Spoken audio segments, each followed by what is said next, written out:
Assalamualaikum warahmatullahi wabarakatuh. Perkenalkan nama saya Marsha Hanifah dengan NIM 210201003 dari Program Studi D3 Keperawatan Universitas Muhammadiyah Riau angkatan 2021.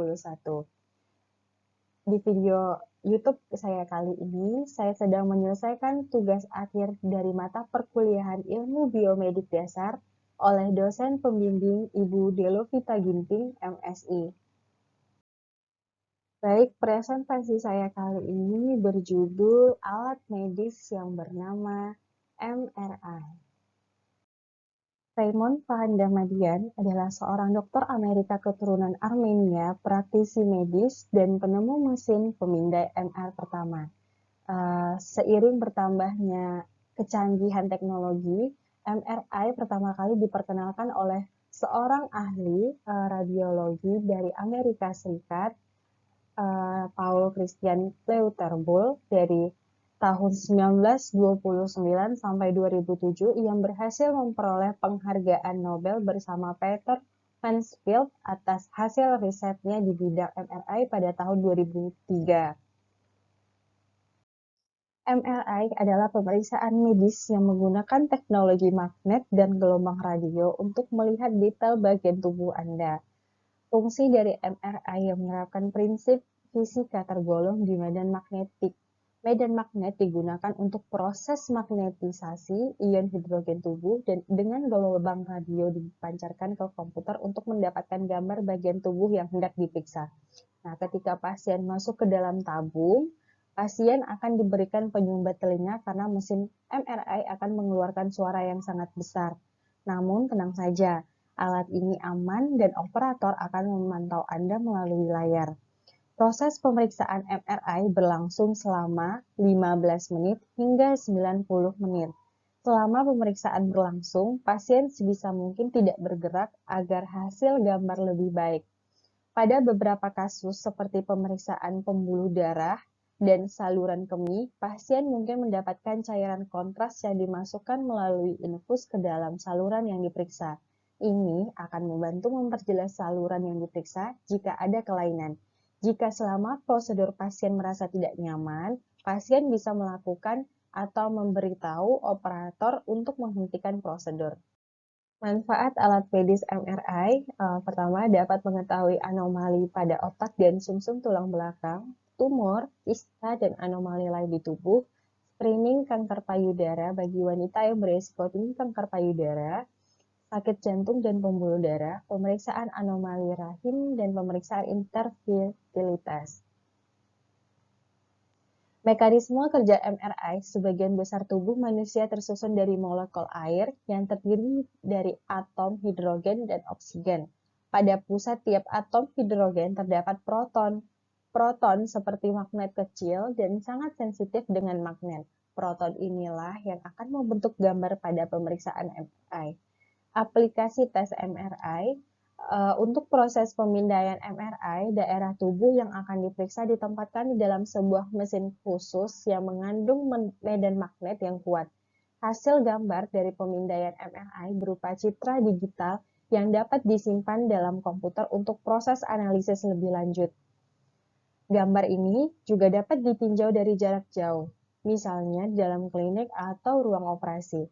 Tes MRI dilakukan karena berbagai alasan, seperti tadi, tumor, pendarahan, cedera penyakit pembuluh darah, atau infeksi. Mesin MRI memiliki kumparan magnet yang menghasilkan medan magnet kuat yang kemudian digunakan untuk memindai organ dalam pasien. Medan magnet akan menyebabkan atom hidrogen dalam tubuh manusia berada di sepanjang medan magnet.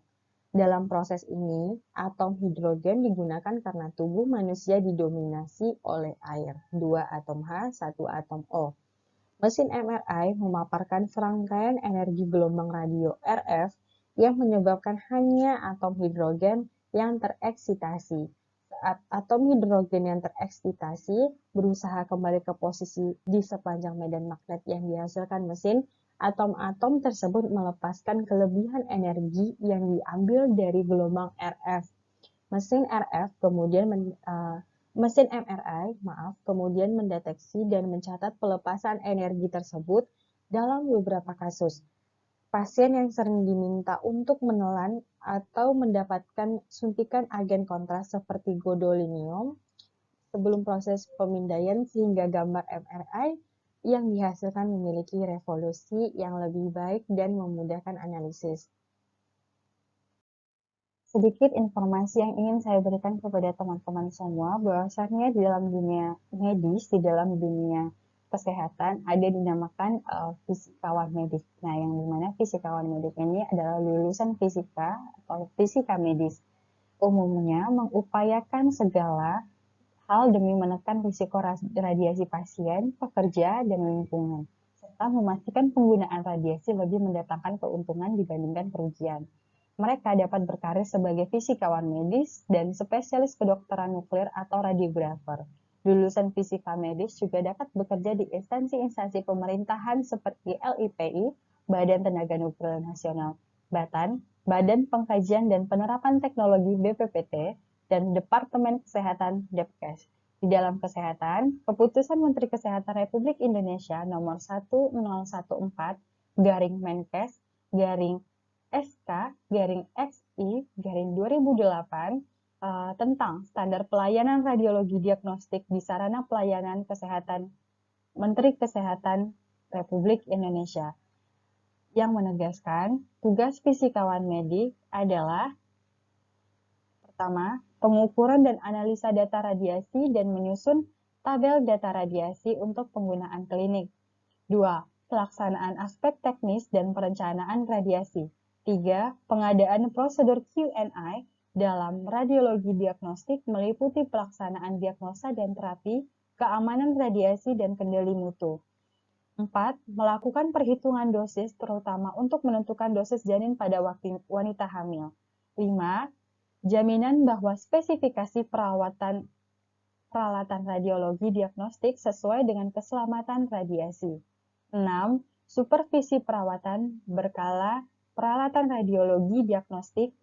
7. Berpartisipasi dalam meninjau ulang secara terus-menerus keberadaan sumber daya manusia, peralatan, prosedur, dan perlengkapan proteksi radiasi. 8. Berpartisipasi dalam investigasi dan evaluasi kecelakaan radiasi. 9. Meningkatkan kemampuan sesuai perkembangan iptek. Begitu teman-teman fisikawan medik. Semoga bisa dapat bergabung ke dalam dunia kesehatan. Mungkin demikian materi presentasi saya dengan judul alat medis MRI ini.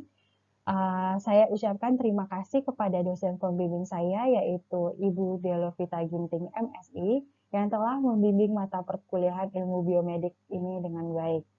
Semoga materi saya dapat bermanfaat bagi rekan-rekan semua. Apabila di waktu saya menjelaskan terdapat kesalahan dan terdapat kekurangan, untuk itu saya mohon maaf yang sebesar-besarnya. Saya akhiri presentasi saya hari ini dengan Assalamualaikum warahmatullahi wabarakatuh.